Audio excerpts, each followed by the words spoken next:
नमस्कार दोस्तों। पर्यावरण की क्लास में हमने पिछली क्लास में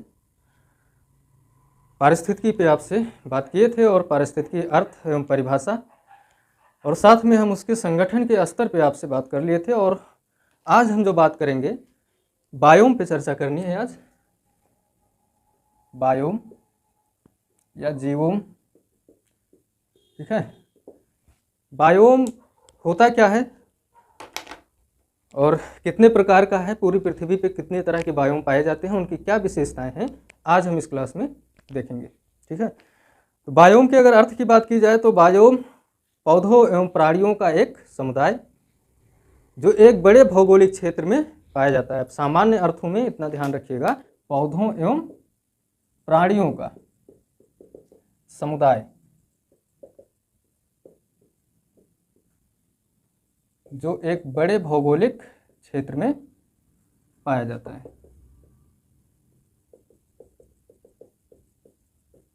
भौगोलिक क्षेत्र में पाया जाता है, ठीक है।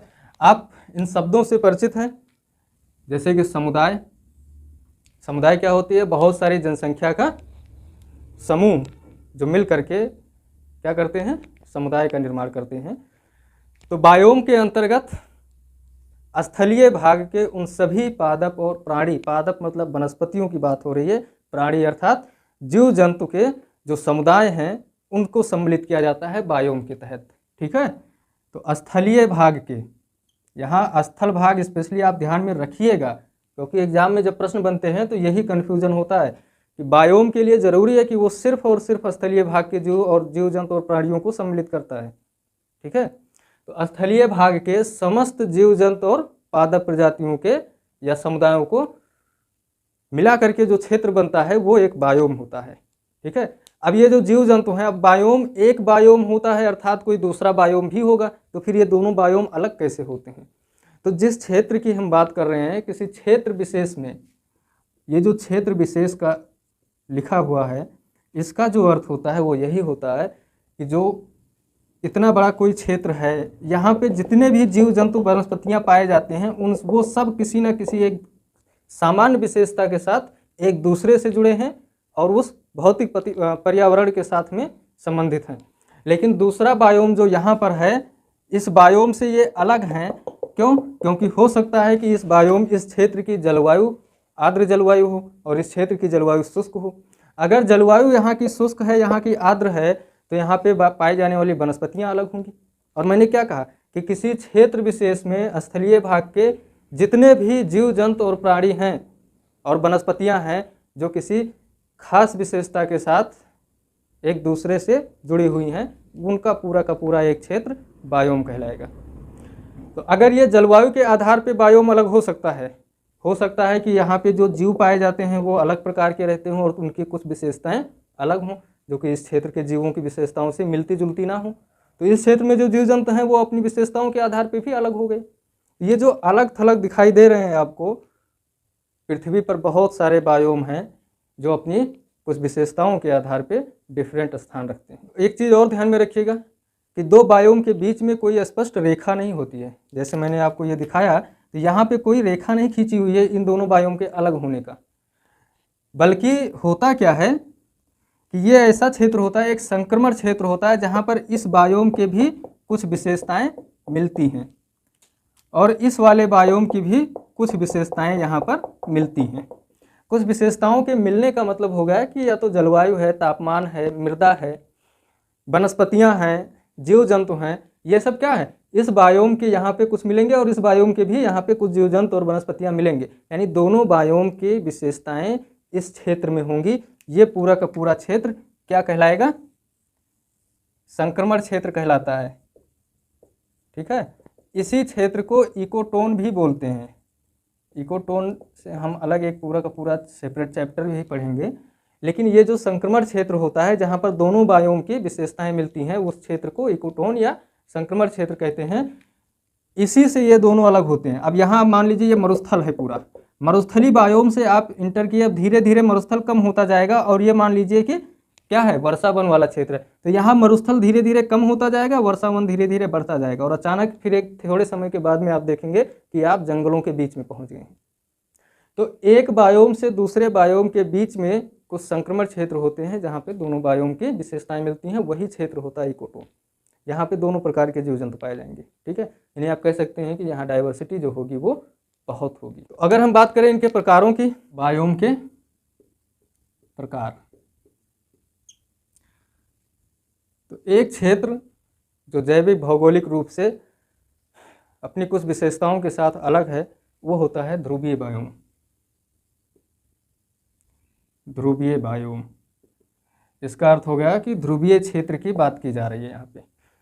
ध्रुवीय बायोम पृथ्वी के दोनों ध्रुवों पर, पोल एरिया में पाया जाएगा, और यहाँ की जो खास विशेषता है वो ये है कि ये हमेशा एक मोटी बर्फ की चादरों से ढका हुआ क्षेत्र होता है, यानी यहाँ पे जीवन शून्य के बराबर होता है, तापमान हमेशा माइनस में होता है, तो जीव जंतुओं की कोई निशानी यहाँ मिलती नहीं है, एकदम ध्रुवों की बात हो रही है। इसके बाद में फिर जो दूसरा बायोम है वो आता है टुंड्रा बायोम। क्या है, टुंड्रा बायोम। और टुंड्रा बायोम की जो विशेषता होती है उस पर हम बात करेंगे, यहाँ से प्रश्न बने हैं। टुंड्रा बायोम, इसका क्षेत्र कौन सा होगा, तो जो उच्च उत्तरी अक्षांश क्षेत्र होगा। उच्च अक्षांश का अर्थ हो गया कि जो 60-70 डिग्री के ऊपर की बात हो रही है, 70 से 90 डिग्री के बीच का जो क्षेत्र होगा अक्षांश, उस क्षेत्र में ये बायोम पाया जाएगा, ठीक है। आर्कटिक महासागर वाला क्षेत्र आता है इसके अंतर्गत, उत्तरी यूरोप का पूरा क्षेत्र आ जाएगा, साइबेरिया, उत्तरी अमेरिका का कनाडा वाला क्षेत्र इसके अंतर्गत आएगा। इन सब क्षेत्रों में जहाँ पे बहुत अधिक ठंडी होती है, जलवायु जो यहाँ की है वो कैसी है, बहुत ठंडी होती है। वृक्ष यहाँ भी नहीं पाए जाते हैं, ठीक है, वृक्ष यहाँ भी नहीं पाए जाते हैं, लेकिन वनस्पतियाँ कुछ मिलती हैं। वनस्पतियों के नाम पे लाइकेन है, मॉस है, ठीक है, कुछ फूल की प्रजातियाँ कुछ मिलती हैं यहाँ पे। तो ये छोटे छोटे साग, साग का मतलब होता है जो छोटे पौधे होते हैं, वो भी कहीं छिटपुट नज़र आ जाते हैं, दिखाई दे देते हैं। अधिकतर समय ठंडी ही ज़्यादा होती है, वर्षा बहुत कम होती है, मानकर चलिए 5-10 सेंटीमीटर वार्षिक वर्षा होती होगी। तापमान 0 से 5 डिग्री 10 डिग्री के मध्य में रहता है। इस क्षेत्र में जीव जंतुओं की अगर बात की जाए तो यहाँ पे रेंडियर, मस्क ऑक्सेन, कैरेबू, आर्कटिक लोमड़ी, उल्लू की कुछ प्रजातियाँ यहाँ पर पाई जाती हैं। एक क्वेश्चन जो बनता है कि एस्किमो, इस क्षेत्र में एस्किमो पाए जाते हैं, एस्किमो लोग रहते हैं, ठीक है, बर्फ़ का घर बना करके। तो जो बर्फ़ का इनका घर होता है वो इग्लू बोलते हैं उसे, ठीक है। ये कुछ खास विशेषता है। इन्हें आर्कटिक मरुस्थल भी कहा जाता है। इस क्षेत्र टुंड्रा बायोम क्षेत्र को आर्कटिक मरुस्थल भी कहते हैं। मरुस्थल दो तरह के होते हैं, एक शीत मरुस्थल होता है और एक गर्म मरुस्थल होता है। तो गर्म मरुस्थल जो होता है सामान्यतः लोग यही जानते हैं, धूल भरी आंधियाँ जो चलती हैं, बालू वाला क्षेत्र जो होता है जहाँ तापमान अधिक होता है। एक तो मरुस्थल ये हो गया शीत मरुस्थल जो ठंडे प्रदेशों में होता है।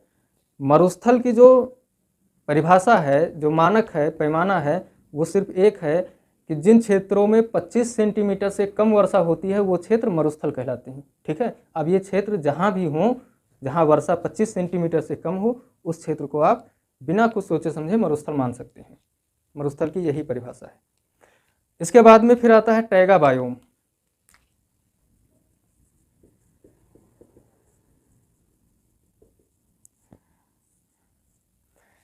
टैगा बायोम टुंड्रा बायोम से थोड़ा सा आप क्या करें, निम्न अक्षांश की ओर आए, गर्म प्रदेश की ओर आए, यानी हम ध्रुवों पे हैं, हम ध्रुवों पर थे, और ध्रुवीय बायोम के बाद में फिर जब निम्न अक्षांश की ओर बढ़ेंगे तो टुंड्रा बायोम आएगा, थोड़ा सा गर्म होगा ये। उसके बाद में फिर टैगा बायोम आएगा।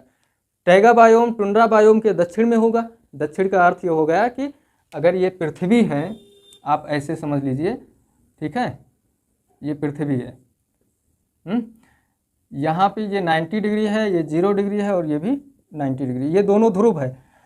तो जो ध्रुवीय बायोम है वो ऐसे है, ठीक, ध्रुवीय बायोम। ये टुंड्रा बायोम है,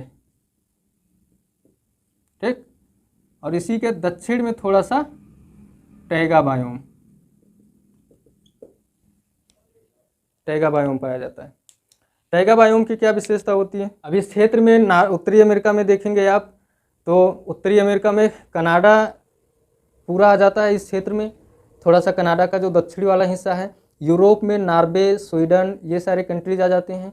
साइबेरिया में पूरा साइबेरिया इसके तहत आ जाएगा इस क्षेत्र में, ठीक है। फिनलैंड और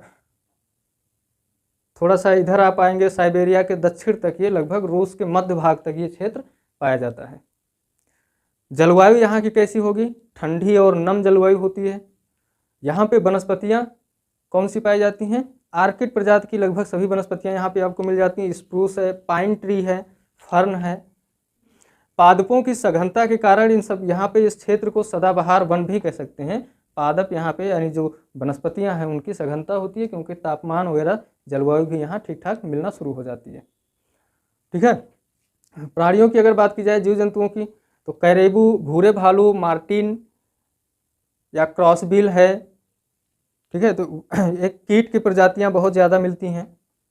ये जीव जंतु भी इस क्षेत्र में पाए जाते हैं। दक्षिणी गोलार्ध में न्यूजीलैंड के क्षेत्र में इस तरह की जलवायु या बायोम पाया जाता है। ये चीज़ आप ध्यान में रखिएगा, कभी कभी प्रश्न पूछ सकता है, क्योंकि दक्षिणी गोलार्ध में महाद्वीप है नहीं बहुत ज़्यादा, तो वहाँ पे इस तरह की जलवायु का मिलना एक बड़ी बात है। लेकिन न्यूजीलैंड में पाई जाती है जलवायु, यानी टैगा बायोम जो है ये न्यूजीलैंड में मिलता है। इसके बाद में फिर बात आती है पर्वतीय बायोम की।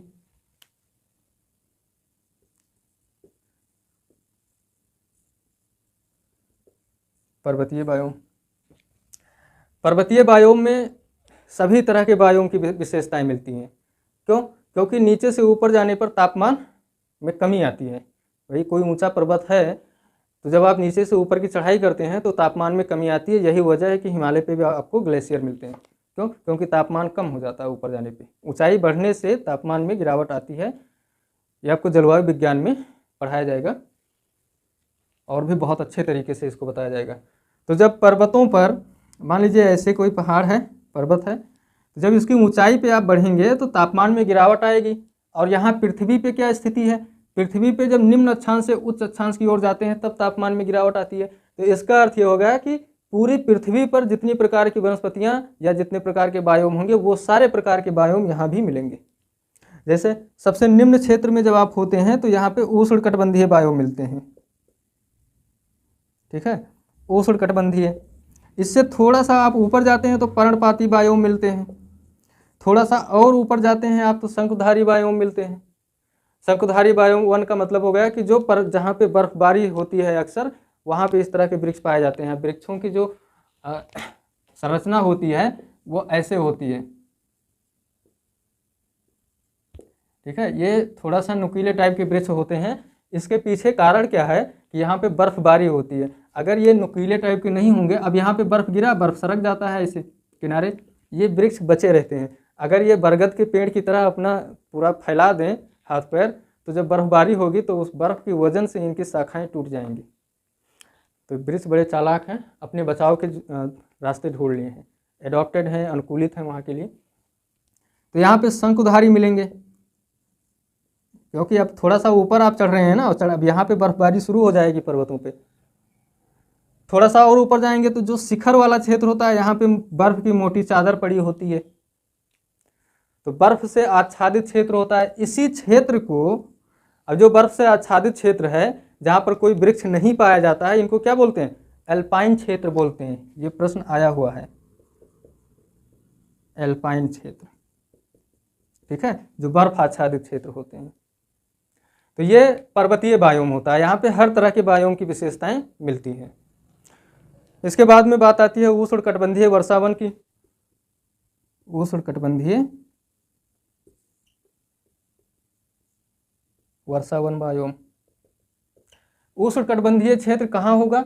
उष्णकटिबंध का अर्थ हो गया कि 0 डिग्री के आसपास का जो क्षेत्र है, यानी 0 डिग्री भूमध्य रेखा के आसपास का क्षेत्र, इतना यानी 5 से 15 डिग्री तक, ये जो क्षेत्र होगा ये कौन सा होगा?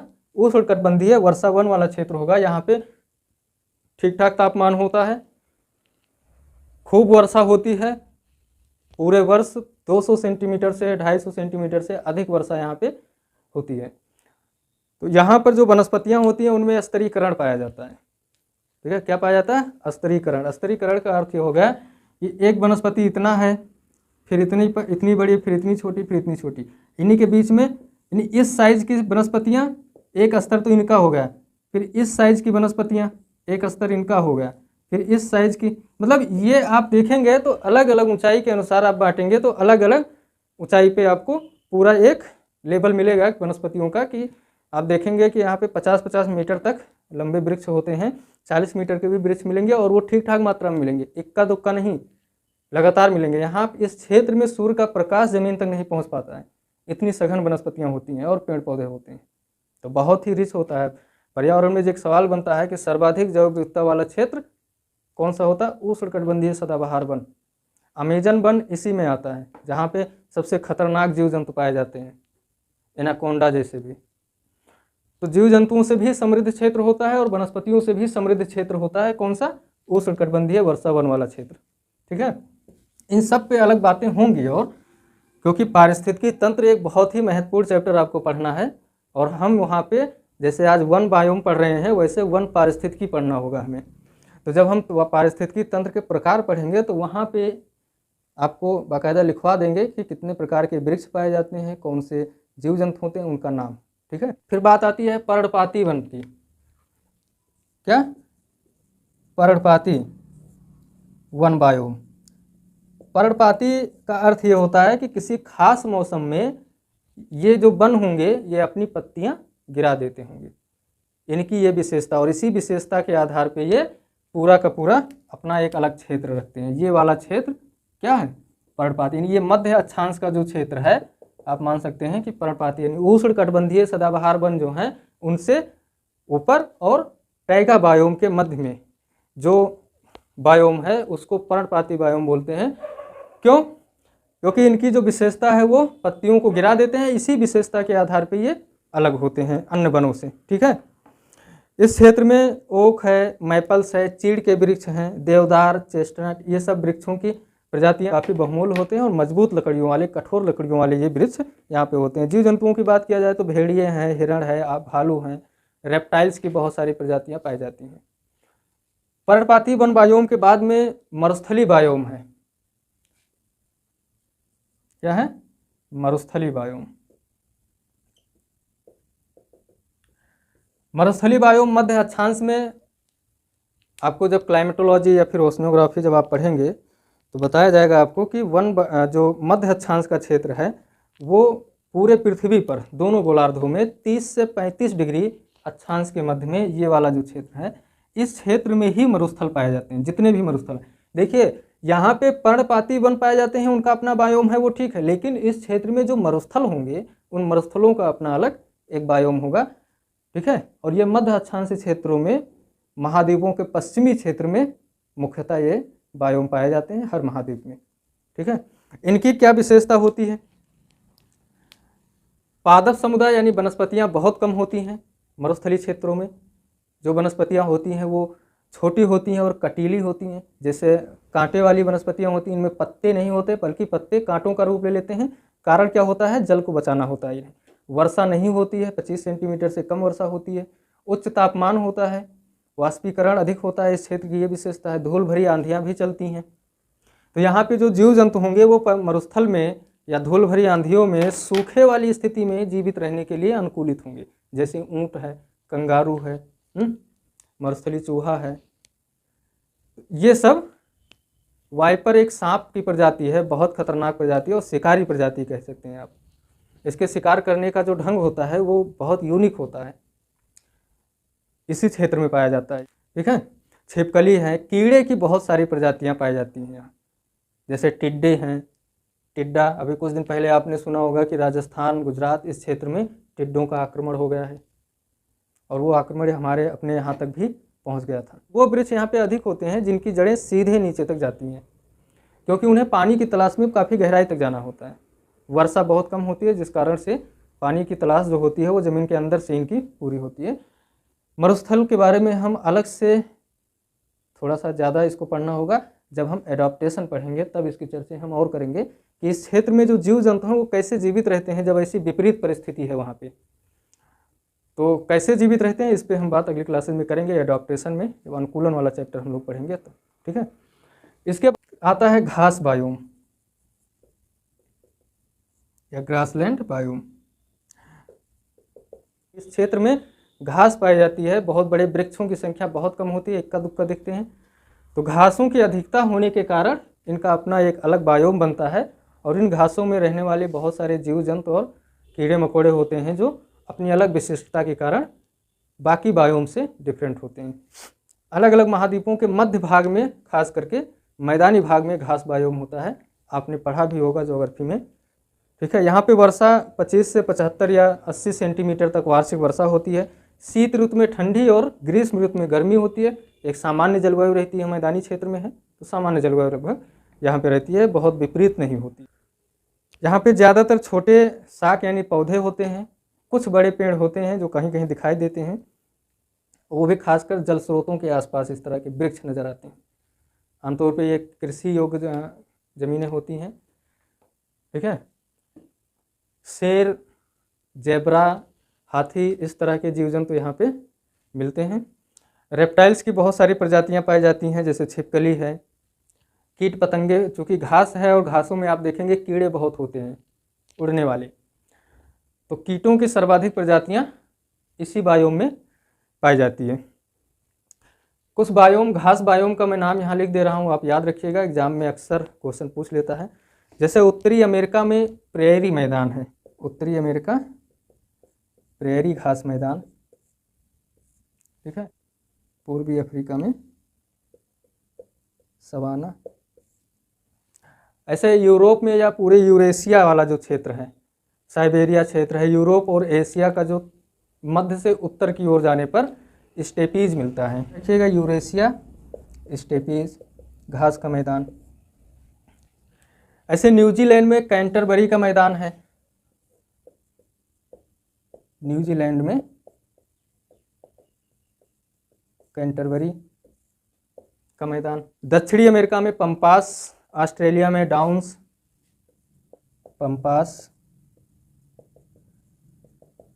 ऑस्ट्रेलिया में डाउन्स बोल घास का मैदान जो है, जो घास मैदान है या घास बायोम है, उनका ये नाम है। नाम मैच कराने के लिए एग्जाम में अक्सर आ जाता है, एक तरफ घास का नाम, मैदान का नाम दिया हुआ है, दूसरी तरफ क्षेत्र का नाम दिया रहता है, और उसे आपको मिलाना रहता है, ठीक है। दक्षिण अफ्रीका में बेल्ट बोलते हैं, क्या कहते हैं, बेल्ट। दक्षिण अफ्रीका में बेल्ट, हंगरी में पुस्टाज, और ब्राज़ील में कैंपोज नाम दिया है इसको, पुस्टाज, और ब्राज़ील में कैंपोज। ये नाम आप लिख लीजिए और बहुत इंपॉर्टेंट है, कई बार यहाँ से प्रश्न पूछे गए हैं।